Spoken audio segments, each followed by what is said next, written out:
2, and action. Welcome to the podcast. You're listening to Marketing Mondays with Meg. I'm Meg Hewer, an award-winning marketing and brand strategist, and I'm joined by my producer, Matt Heyer from Berg Brothers Media, who you can't see, but he's back there. I'm here. He's real. Hey, Matt.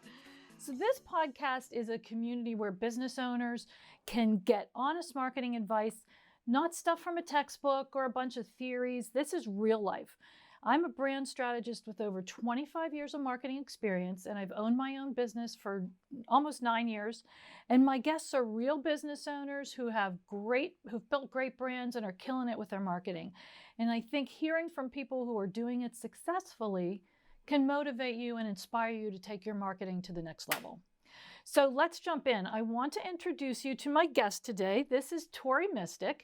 She is a dog mom and lifestyle expert. And right now and I should tell you this, her brand is Wear, Wag, Repeat. Wear is in W-E-A-R, like you wear it. And she has a following right now of almost 40,000 followers on Instagram, which is really awesome. But she has created this brand that I think is so cool because she has women who are dog lovers, but also love fashion. So Tori, tell us a little bit about your brand. Yeah, sure. Well, thanks so much for having me on your new podcast. I love podcasts. Thank you for coming. Of course. So Wear, Wag, Repeat, I started it when I remember when I was thinking about what to call it. I've had the site for 6 years now. So 6.5 years ago, let's say, I was like, what should I name this thing? And I polled my friends on Facebook, and I think one of my other ideas was like dog is the new black or something like that. That's an interesting title. Or I don't know. I was trying to like do fashion-y dog things. Yeah, because right. I've always loved fashion and I've always loved dogs. And I wanted to create a new blog. I had a blog earlier before that, but I had an idea. I wanted to create a new blog, and I knew that there was a lot of people in the fashion industry, designers and models, who had dogs and loved dogs. Mm-hmm. But it wasn't really a topic that was covered, and there wasn't really a site about that. And so that was my original idea for my blog. And so I came up with Wear, Wag, Repeat, and sort of the original tagline was, I wear it, they wag it, and then we repeat. That's so cute. That's really cute. So that's kind of where it came from. Since then, I have found that it's a really hard name to say out loud. And a lot of people mix the word order up. But written down, it's fine. And in my digital world, you're mostly reading it. You're not really saying it as much. So, yeah, right. So it's fine, you know. That's awesome. Well, and you said something that I think is interesting, is that no one else was really doing it. And so you saw a space that no one was doing, and you kind of jumped on that. Tell us why that's sort of scary sometimes, right? Like nobody's doing it, so you think maybe nobody's doing it for a reason. Like, I hadn't thought about that. Did that make you nervous, or did you feel really comfortable about stepping into that space? Well, so I'll tell you, when I first decided to start this site, so 6 years ago or so, I went to a fashion blogger conference in New York City at the time. Years before, I had another fashion blog that was about eco-friendly fashion. Okay. But I knew that the blogging and social media landscape had changed so much. When I had my first site, like there was no Instagram. Certainly. I don't think there was Twitter. There might not have even been Facebook. It was a long time ago. So when I went to go create Wear, Wag, Repeat and was sort of like testing the waters with this, I went to this conference to see like what is the latest and greatest in fashion blogging. And so I think before anyone starts a new site, it's good to go to some kind of a conference or a retreat or something and kind of like see what is the latest in your industry, because it will probably guide you how you're going to start out. But I did that, and I went to this fashion blogging conference, and really started my blog thinking it was going to be a fashion blog with dogs included. But then I realized the fashion blogging sort of business model is based on having a lot of new available in stores products that you're wearing and linking to them with affiliate links and making commissions off of it. So that's, part of the business model, I think, for fashion bloggers. And there were so many fashion bloggers and they were all doing this. And I found that I really didn't fit in with that. Okay. Since I mentioned I had an eco-friendly fashion blog beforehand, I don't really like to shop fast fashion, and I don't really shop that often. I have a lot of unique things in my wardrobe that I like to remix. So I was like, how am I going to link to affiliate products? I couldn't really figure it out. And so that's kind of how I ended up pursuing my own path, because the formula that was existing that other people were doing didn't sit work with you. for me. It didn't feel right. Mm-hmm. Yeah, that makes sense. So you created something totally unique and different. Yeah. So for a long time, I just did all sorts of lifestyle stuff. And then a couple of years ago is when I really niched down into the dog market. So now, I do include fashion and lifestyle stuff and like home decor and travel and recipes and stuff, but it's really very dog oriented now. And that's kind of where I've landed and how I kind of got there. Well, and it works, right? Yeah. I mean, that's what's cool, is that you've taken two passions of yours and built something that didn't exist before, that nobody else was really doing. And it obviously is really resonating with people. And I think that's so cool. So when you and I talked the other day, one of the things I shared with you is, and part of the reason I'm so fascinated by what you've done, is that if you were one of my clients, I would have told you not to do what you've done, because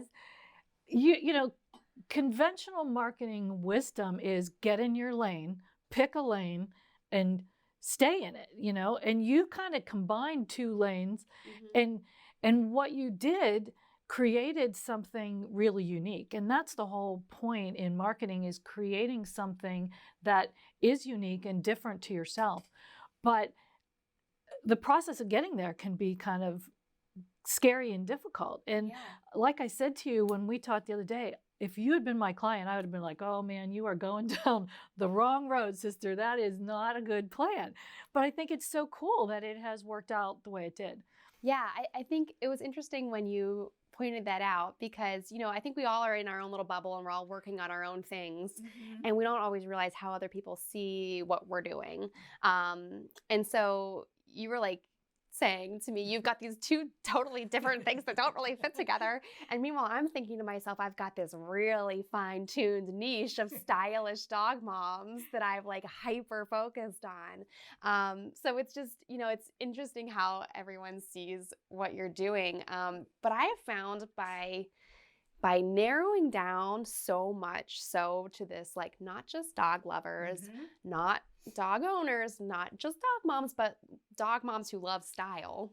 It's brilliant. I think it's really brilliant. Thank you. And I have found that by narrowing down, it's actually opened up so many opportunities for me. So in addition to my blog, in the last 2 years, I started my own podcast. I have an online store, and I also do online courses.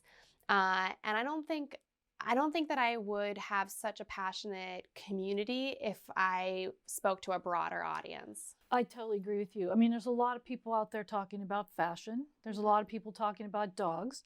But I think as a business owner, and this is what I see with my clients, they're really afraid to get super niche. Because when you do that, you're saying I serve these 10% of people, and the other 90% cannot. And you're not saying they can't join your tribe, but they're not likely to want to be a part of your tribe. And my clients will say, well, geez, if I say I'm only going to work with these kind of people, then the rest of them, that other 80 or 90%, can't be my clients. And that's kind of a scary space to be in. Yeah.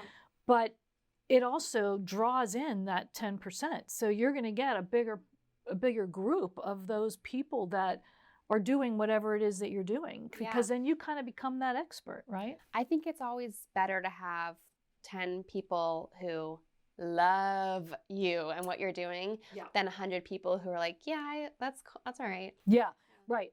I totally agree with you. I had a conversation with a financial planner the other day who was like, he's in that space where everybody is kind of a commodity, right? All the financial planners are very similar. And I was saying to him, you need to find your tribe. You need to find your niche. Who do you super serve? And that's just a scary thing for a lot of business owners to do. Yeah. Actually, I teach a class at CCAC on the business of blogging. Okay. And one of the examples, I tell them, you got to pick your niche, and what's the purpose of your blog? Is it to drive affiliate link sales, or is it to make people aware of the services that you offer, or whatever? And one of the examples is a woman who's a financial planner, but she specializes in millennial women with a lot of student loan debt. Wow, and that's really niche, right? It's really niche. And her site, I forget what the name of it is now, but it's something about like wine and money.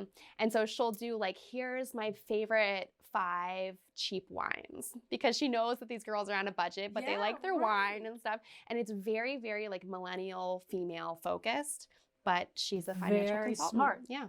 Yeah, and that's, in this day and age, you've really got to establish your community, and you've got to establish your expertise, because it's just anymore, people want to be able to sort of identify with what you're doing and not just be a general whatever, Yeah, and I think that also within that, by making yourself an expert, you have to think, when you're sharing what you could be making someone's life better. Absolutely. Or, making the world better. And if you're not sharing your expertise, like someone's missing out on that. And in my niche, I think it's really evident, and it's easy to see that, if I'm sharing something about dog nutrition or dog training or something you can do with your dog, you can directly see the correlation of how that's going to improve someone's life or their dog's life or something like that. For sure, absolutely. So it's easy to see, but I think even within other niches,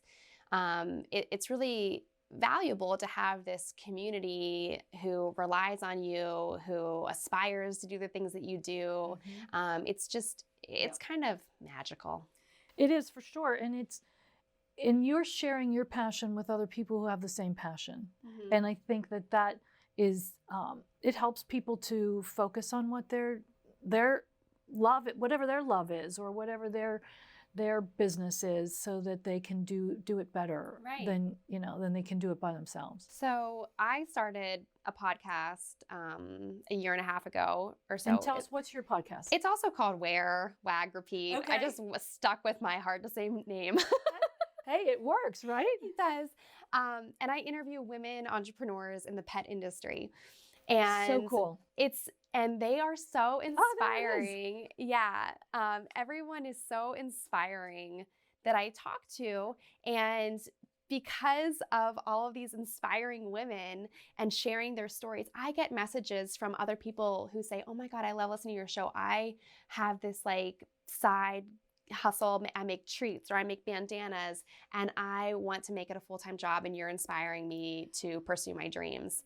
And that has to feel so great. It gives me like the chills even just thinking about it now, because it's like, it's like the butterfly effect kind of, like how many people are you impacting with what you're putting out there? And then my guests on my show inspired me so much that I started my own online store, selling stuff for stylish dog moms. So like, what kind of things are on your store?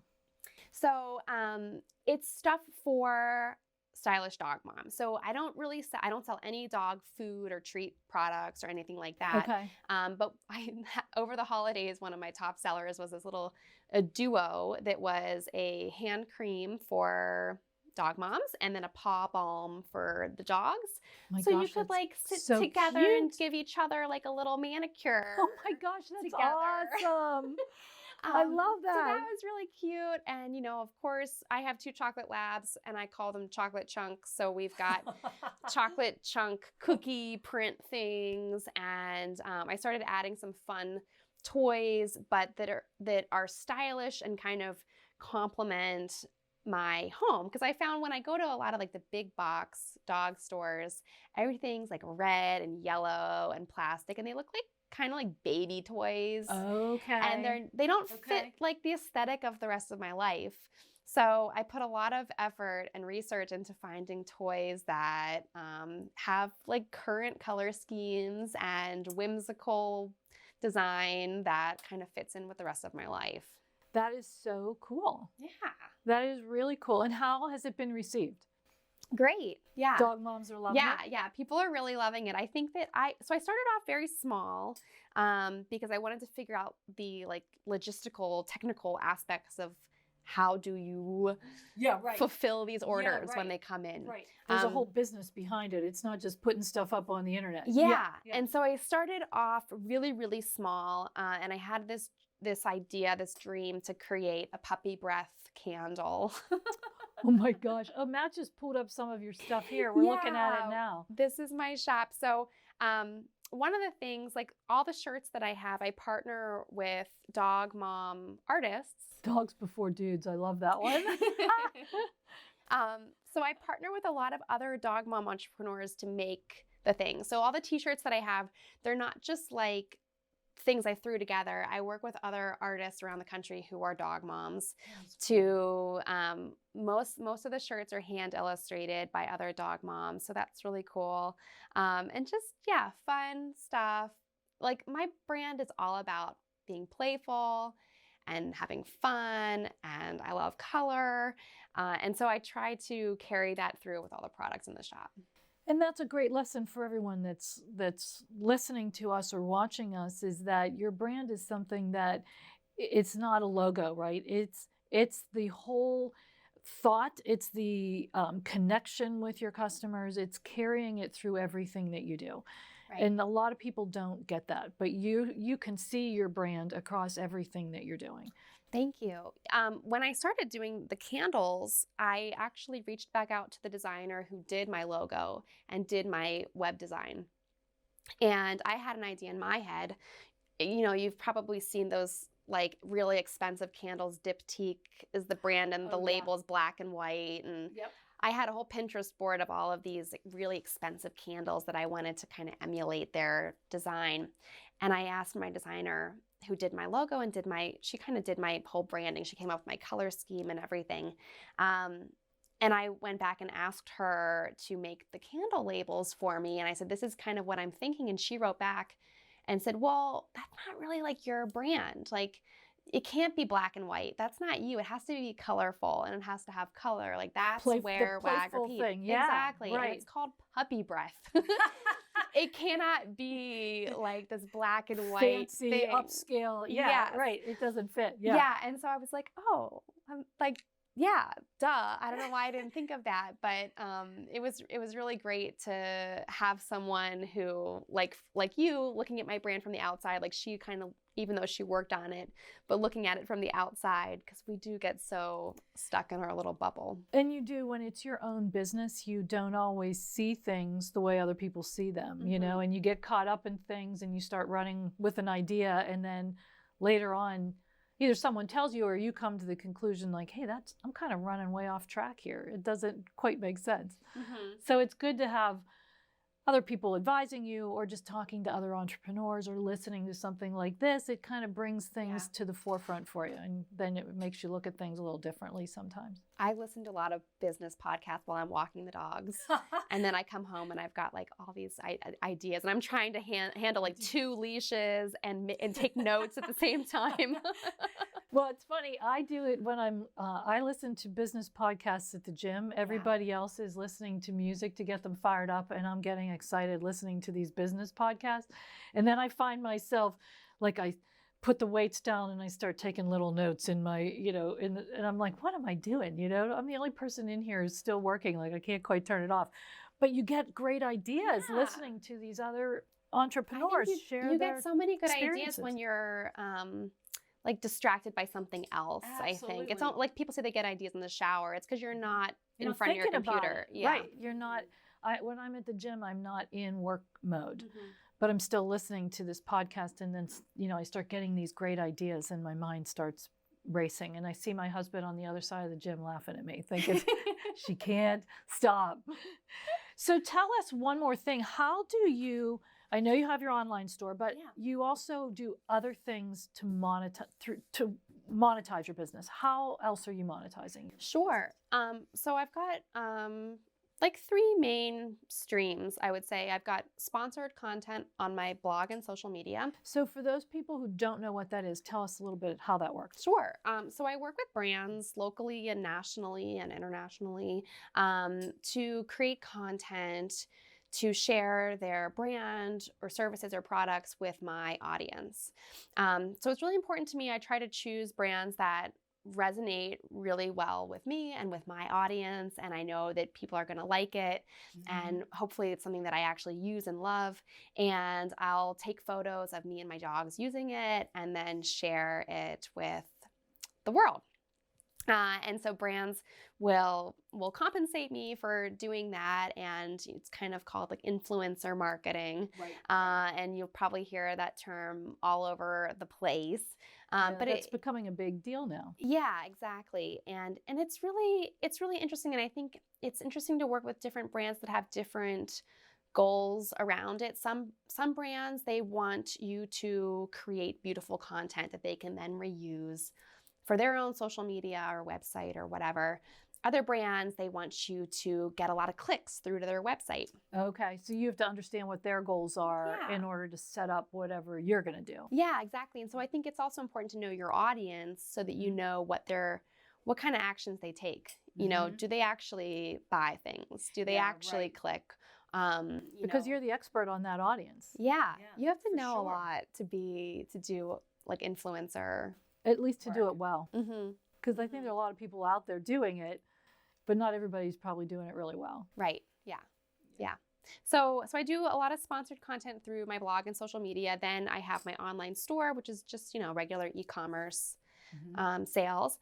And then I also do an online course. So I've had that for almost 2 years. And when I started doing it, it was under the brand Mistick, which was a brand I created when I repositioned my social media consulting. I used to do social media consulting for over a decade, and I did every social network, every brand, like every niche of company, whoever wanted it, I would do it. And that's what you do when you're starting out, right? Yeah, exactly.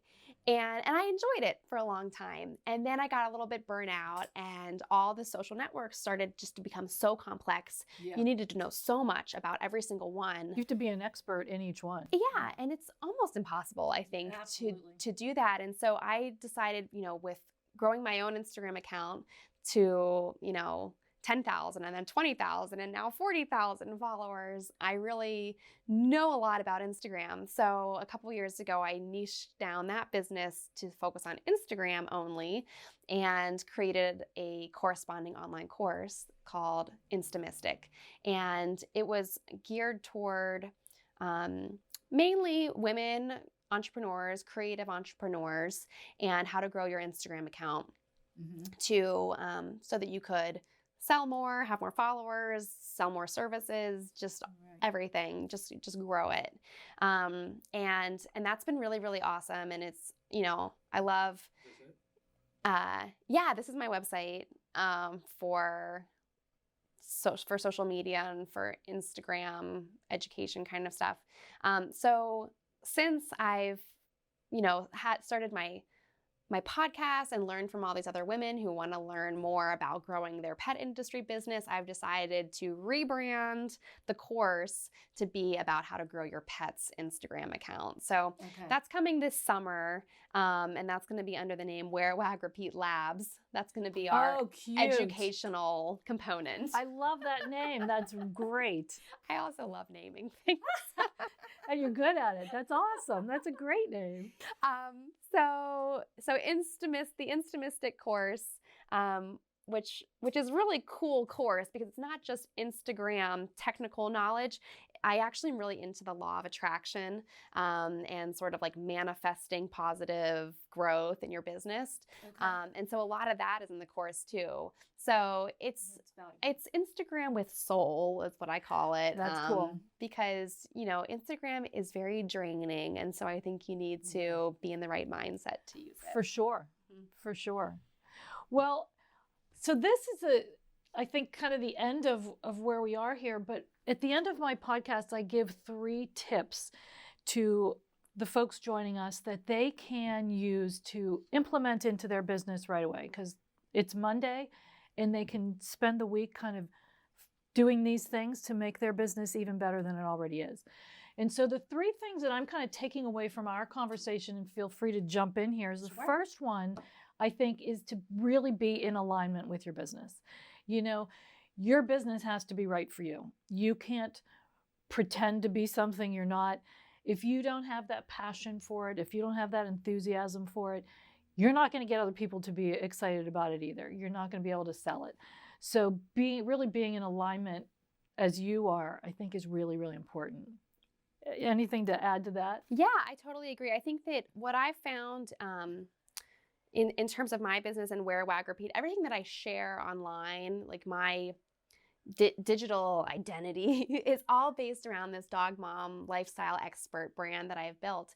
It doesn't mean that I can't do other things. You know, I am passionate about eating healthy and working out, and I like riding my bike around and doing artwork and things like that. I just don't put it all, it doesn't all have to go on there. Right, exactly. So I think that's important for some people. You know, just because you cooked this great meal doesn't mean that you have to take a picture and post it on Instagram. You know, that can just be a personal hobby or passion. Whoa. Exactly.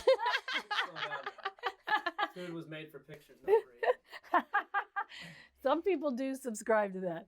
Yeah, I think because, you know, that's just, I mean, it's such a dated thing to say, but everyone's like, I don't go on Instagram because people just post their breakfast or whatever, which is kind of a dated mentality. But I think it's true. You have to think like everything that you're posting, how does it relate to your business brand. goals and your brand? Absolutely. Absolutely. Because I do think sometimes people get off track with that, and you do need to, you can do some other stuff, but it does need to somehow relate back to your business. I think that's important. So the second thing is to find your niche. And we really talked about that. We really got into that. You know, again, Tori has created something combining 2 passions, fashion and dogs. Again, something that's super niche, super different, but she loves that, you know, and so now she puts that out in the world, and other people are saying, hey, that's me. Like, I get her. There's gonna be a lot of people who are gonna say, I don't know, I totally don't get that.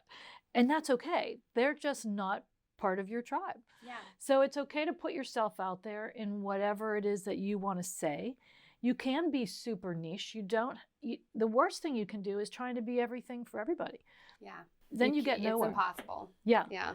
And so I think that's a really important takeaway from today. And the last thing is to find an audience that you can super serve, because you have found people that love what you're doing and you've listened to them. You listen to what they've told you they want, and you just keep giving it to them.